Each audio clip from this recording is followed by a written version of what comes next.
Protection of Women from Domestic Violence Act 2005, Prevention and Protection of Sexual Harassment of Women at Working Place Act 2013, Dowry Prohibition Act, Maternity Benefit Act, National Commission for Women 1920, Sati Abolition Act, devadasi முறை ஒழிப்புகள் போன்ற இத்தனை சட்டங்களும் பெண்களின் உரிமையை பாதுகாப்பதற்காக கொண்டு வரப்பட்ட சட்டங்கள்.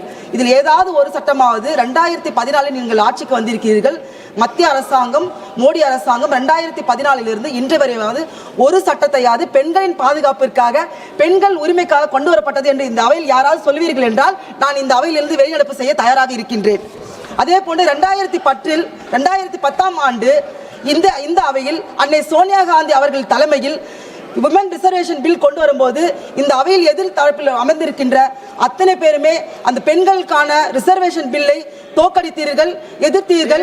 பெண்களுக்கான உரிமை கொடுக்கக்கூடாது என்பதை ஆணித்தரமாக ஒன்றாக நின்றீர்கள். ஆனால் இன்றைக்கு பெண்களுக்கான மசோதாவை கொண்டு வருகிறேன், பெண்களுக்கான ரிசர்வேஷனை கொண்டு வருகிறேன், சட்டமன்றங்களில் நாடாளுமன்றங்களில் பெண்களுக்கான இடங்களை ஒதுக்குகிறீர்கள் என்றீர்கள். அது எதற்காக இன்றைக்கு கொண்டு வருகிறீர்கள் என்றால் 5 மாநிலங்களில் தேர்தல் நடந்து கொண்டிருக்கின்றது. 5 மாநிலங்களும் நீங்கள் தோற்பது என்பது உறுதியாகிவிட்டது. நோட்டாவுக்கும் பிஜேபிக்கான சண்டை தான் இந்த 5 மாநிலம் நடந்து கொண்டிருக்கின்றது. அது நோட்டா மட்டும் வெற்றியை போகின்றது. Sir 1 minute sir. இந்த சட்டத்தின் மூலமாக, இந்த அமெண்ட்மெண்ட் மூலமாக தென் மாநிலங்கள் கடுமையாக பாதிக்கப்படும். தென் மாநிலங்களுக்கு 63 65 சீட்டுகள் மட்டுமே கிடைக்கும். ஆனால் வட மாநிலங்களுக்கு 200 சீட்டுகளுக்கு மேலாக கிடைக்க இருக்கிறது. இதை நாங்கள் வன்மையாக கண்டிப்பதோடு அனைத்து மாநிலங்களுக்கும் சமமான பிரதிநிதித்துவம் கிடைக்க வேண்டும் என்பதுதான் எங்களோட கோரிக்கையாக இருக்கின்றது. நீங்கள் ஒவ்வொரு மாநிலங்களையும் ஒரு மாதிரி பார்ப்பது என்பது மிகவும் தவறானது. குறிப்பாக தமிழகம் மக்கள் தொகையை கண்ட்ரோல் செய்தோம், அதற்காக நீங்கள் எங்களை தண்டிக்கிறீர்கள். நாங்கள் ஜிடிபி அதிகமாக கொடுக்கின்றோம், அதற்காக நீங்கள் எங்களை தண்டிக்கிறீர்கள். இதெல்லாம் முற்றிலும் தவறானது. இந்திய தேசத்தின் மக்களுக்கானதான் இந்த அரசியலமைப்பு சட்டம். ஆனால் ஒரு தரப்பு மக்களுக்குமாகவே இருக்கின்றது.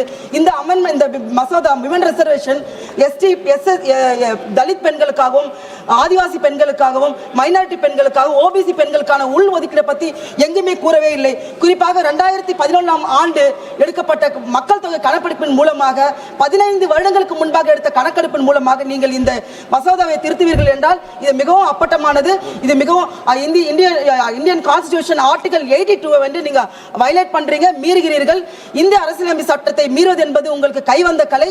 ஏனென்றால் டாக்டர் அம்பேத்கர் அவர்கள் இந்திய அரசியலமைப்பு சட்டத்தை எழுதி உயரிய சிந்தனையோடு இந்த சபை சிறப்பாக நடைபெற வேண்டும், மக்களுக்கு நியாயம் கிடைக்க வேண்டும், இந்திய அரசியலமைப்பு சட்டம் காக்கப்பட வேண்டும் எழுதிய இந்திய அரசியல் சட்டத்தை நீங்க தொடர்ச்சியாக அதை நீங்க டெமாலிஷன் செய்து கொண்டே வருகிறீர்கள். நாங்கள் வன்மையாக கண்டிக்கின்றோம். அதே போன்று நமது ராஜீவ்காந்தி அவர்கள், பாரத ரத்னா ராஜீவ்காந்தி அவர்கள் இந்த அவை கட்டாயமாக நினைவு கூற வேண்டும்.